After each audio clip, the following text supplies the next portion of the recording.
Shalom. దేవుని పరిశుద్ధ నామానికి మహిమ కలుగును గాక.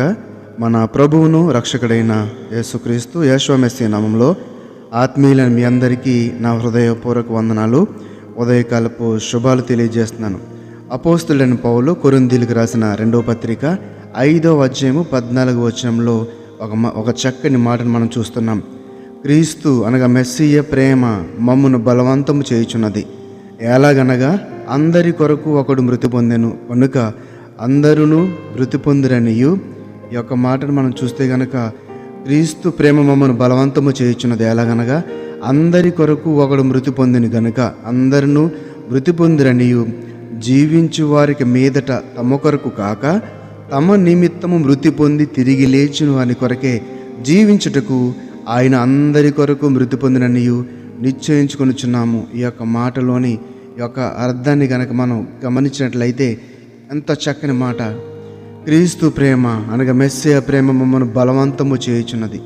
ఎందుకంటే మనందరి కొరకు కూడా మనందరి పాపముల కొరకు అతిక్రమముల కొరకు ఆయన ఒక్కడే మృతి పొందెను కనుక మనము కూడా ఆయన చేసిన త్యాగానికి బదులుగా మన పాపముల విషయమై మనం కూడా మృతి పొంది దేవుని నామం పేరట పవిత్రమైన పరిశుద్ధమైన నెమ్మది సమాధానము కలిగిన జీవితాన్ని జీవిస్తే అదే ఆయన కోరుకుంటున్న మన అందలి ఆయన యొక్క చిత్తము ప్రణాళిక.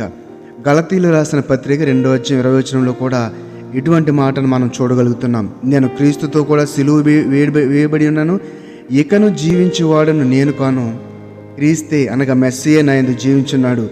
నేనిప్పుడు శరీరమందు జీవించున్న జీవితము నన్ను ప్రేమించి నా కొరకు తన్ను తాను అప్పగించుకున్న దేవుని కుమారుని యందలి విశ్వాసం వల్ల జీవించున్నాను. నా కొరకు తన్ను తాను అప్పగించుకున్న దేవుని కుమారుని యందలి విశ్వాసం వలన జీవించిన మనందరము కూడా ఒకే ఒక విశ్వాసము ఏంటంటే తండ్రైన దేవుడు మనందరినీ ప్రేమించి ఆయన ప్రియ కుమారుడైన యేసుక్రీస్తు యేషువమెస్సీను మనందరి కొరకు మనందరి పాపముల కొరకు తన్ను తాను అప్పగించుకునే విధముగా తన చిత్తమును తన కుమారు యందలు నెరవేర్చినట్లుగా మనం ఇక్కడ చూడగలుగుతున్నాం. కాబట్టి మనము జీవించున్న జీవితము మన కొరకు తన్ను తాను అప్పగించుకున్న దేవుని కుమారుని యందలి విశ్వాసం వలన జీవించాలి.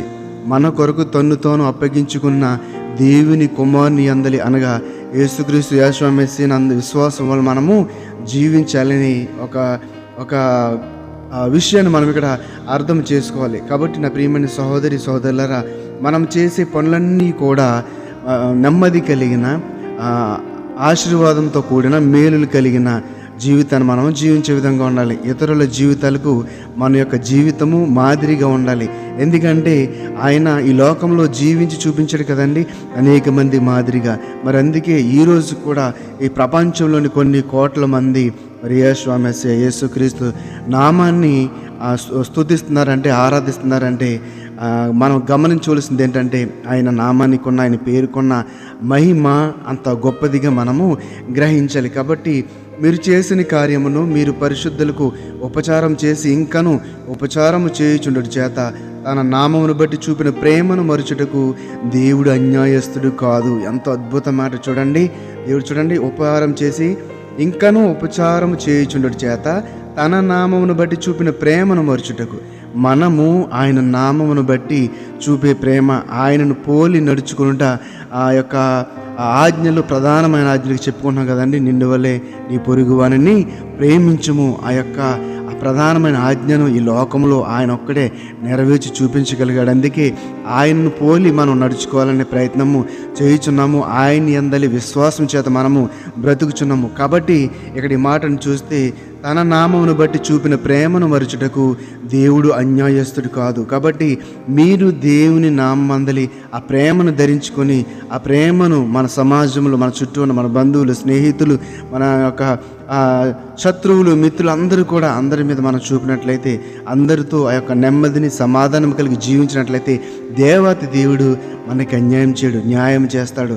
మనం జీవించుచున్న జీవితాన్ని బట్టి మనకి ప్రతిఫలం ఉంటుంది అనే విషయాన్ని మనం ఇప్పుడు కూడా మర్చిపోకూడదు, గుర్తుంచుకోవాలి.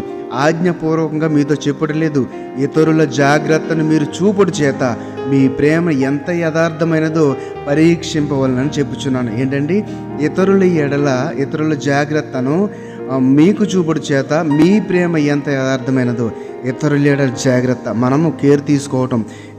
ఎందుకంటే నిన్ను వల్ల నీ పొరుగు వాడిని ప్రేమించమనే మాటలోనే ఉంది కదండి. మనల్ని మనం ఎలా ప్రేమించుకుంటామో, మనం అంటే మన జీవితం అంటే మనకి ఎంత ఇష్టమో ఇతరుల జీవితాన్ని కూడా అదే రీతిలో మనము ప్రేమించాలి. అందుకని ఇక్కడ ఈ మాట చెప్పగలుగుతున్నాడు చూడండి, ఎంత చక్కని మాట. నిజంగాను నా తండ్రి వలన ప్రేమింపబడును, నా ఆజ్ఞలను అంగీకరించి వాటిని గైకొనివాడు నన్ను ప్రేమించువాడు, నన్ను ప్రేమించువాడు నా తండ్రి వలన ప్రేమింపబడును, నేనును వానిని ప్రేమించి వాని నన్ను కనబరుచుకొందును. ఈ యొక్క మాటలన్నీ కూడా మనం చూసినట్లయితే ఇప్పుడు ఎంత అద్భుతమైన మాటలో క్రీస్తు యెషూవా మెస్సియా ప్రేమ మమ్మను బలవంతం చేయుచున్నది. ఎలాగనగా అందరి కొరకు ఒకడే మృతి పొందను. కాబట్టి ఆయన చేసిన ఆ త్యాగానికి బదులుగా ఆయన కోరుకుంటున్నట్లుగా మనము కూడా ఇతరుల అటువంటి మాదిరిని కలిగి జీవిందాం. క్రీస్తు అనగా యెషూవా మెస్సియా మన ఎడల చూపిన ఆ ప్రేమను మాదిరిగా తీసుకొని మనము కూడా ఆ ప్రేమను పోలి నెమ్మది కలిగి, సమాధానం కలిగి, పవిత్రమైన పరిశుద్ధమైన జీవితాన్ని జీవిందాం. అట్టి కృప దేవుడు మనందరికీ దయచేయనుగాక. ఆమేన్, ఆమేన్. షలోం. అందరికీ వందనాలు. Praise the lord. షలోం.